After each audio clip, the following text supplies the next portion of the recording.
Hello. హ్మ్. ఇవాళ సాయంత్రము లక్ష్మణ్ వైఫ్ ఇంకా సత్య వైఫ్‌తో షాపింగ్ అండ్ డిన్నర్ ప్లాన్ ఉందండి. సో, మీరు కొంచెం ఇంట్లో ఉండి పిల్లల్ని చూసుకోరా? అవునా? Hmm. Okay. No problem. Enjoy. Okay. అవును. ఆడవాళ్ళు అందంగా ఉంటారంటారు గదా! సత్య వైఫ్ ఎలా ఉంటుంది? బావుంటది. మరి లక్ష్మణ్ వైఫు? ఆ అమ్మాయి కూడా బావుంటది. మరి లక్ష్మణ్ అంటే ఎప్పుడు చూసినా మా వైఫే బాగుంటుంది, బ్యూటిఫుల్‌గా అని గొప్పగా చెప్తుంటాడు. అవునా? ఆ! ఆ అమ్మాయా? హ్మ్. చప్పడు మక్కమేసుకొని ఒక హాఫ్ కేజీ మేకప్ లేనిది బయటికి రాదు. ఆ పాప? అవునా? అవును. మరి సత్య వైఫు? ఆ అమ్మాయా? హ్మ్. 2 రోజులకో స్నానం చేస్తది. ఏసిన బట్టలే ఏస్తది. అబ్బా! అవునా? హ్మ్.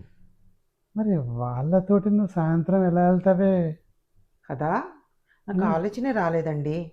ఛీ! నేను ఎళ్ళనులెండి. నా ప్లాన్ క్యాన్సిల్ చేసుకుంటా. అవునా? మా ఫ్రెండ్స్ తోటి ప్లాన్ చేసుకోవచ్చా? యాహ్! షూర్ వేసుకోండి. పర్లేదు నేను చూసుకుంటా. షూరా? Yeah! Sure. Thank you Anitha. Have fun. అట్లుంటది మనతోని.